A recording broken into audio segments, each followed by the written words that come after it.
British historian Paul Kennedy asked this question. Why was it among the scattered and relatively unsophisticated peoples inhabiting the western part of the Eurasian landmass that there occurred an unstoppable process of economic development and technological innovation which would steadily make it the commercial and military leader in world affairs? So, by 1500, the great civilizations were the Ottomans, centered in Istanbul, the Chinese Empire, and the Mughals of India, plus the Ghana and Mali empires in Africa, and the Aztecs and Incas empires in the New World. Why Western Europe? That's the mystery we'll try to answer. With the Renaissance, Gutenberg's printing press, and the discovery of the New World, food history shifted to the puny, seemingly unimportant countries of Western Europe. How was this possible? Common people wouldn't see much difference except for more food variety. Elites, on the other hand, had new opportunities for fame and fortune. It was a strange story.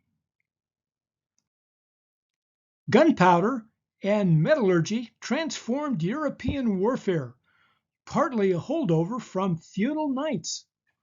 Soldiers fought all through the Middle Ages and did not give it up. Not just soldiers, explorers and merchants came well armed and often hostile. The New World was inhabited by 100 million people, mainly farmers, including many highly developed cultures that made impressive strides in food and civilization. Much of this was destroyed by invading Europeans looking for gold and silver. It was chaos as disease and attacks caused the death and destruction of the vast majority. Columbus and others found incredible new foods like corn, tomatoes, and potatoes. Plus, the Spanish in Mesoamerica found gold and silver. That was the exchange. The Dutch Republic claimed independence from Spain and developed joint stock companies, capital markets, and central banking, then attempted ruthless world discoveries. A weak Elizabethan England explored on the cheap, developing similar capitalist companies and banking, then adding privateers like Francis Drake and Walter Raleigh. It took a collection of events to result in the Industrial Revolution beginning about the middle of the 18th century. Increased productivity and industrial capitalism resulted in expanded wealth that eventually led to a middle class.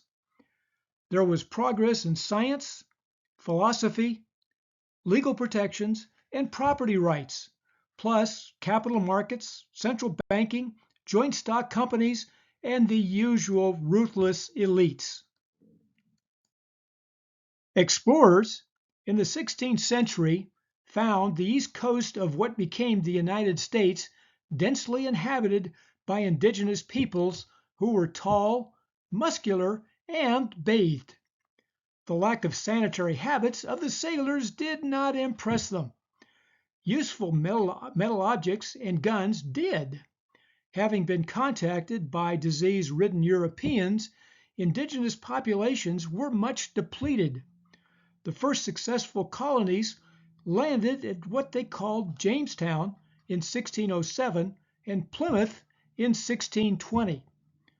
The colonists' inability to even feed themselves in a land of plenty resulted in massive starvation. Rescue ships did arrive with food and more colonists, plus leaders like John Smith willing to deal with local tribes and make the colonists productive. Okay, U.S. elites like John Winthrop claimed aspirations and the moral high ground. The actual history included the usual bits of brutality, ruthlessness, and disregard for basic morality, not to mention stupidity and extreme unintended consequences. There were plenty of heroic folk, we won't forget them either. It's just that history is complicated and mysterious. Intellectual development in Europe depended on specific mechanisms that lined up like Mars rising in Aquarius. Universities, the printing press, the rise in literacy, and key craftspeople led to scientific revolutions, royal societies to share ideas, the Enlightenment, shipbuilding developments, plus sea captains and sailors willing to risk it all for speculative fortunes. Tinkerers found a way to fame and fortune building the right machines at the right time.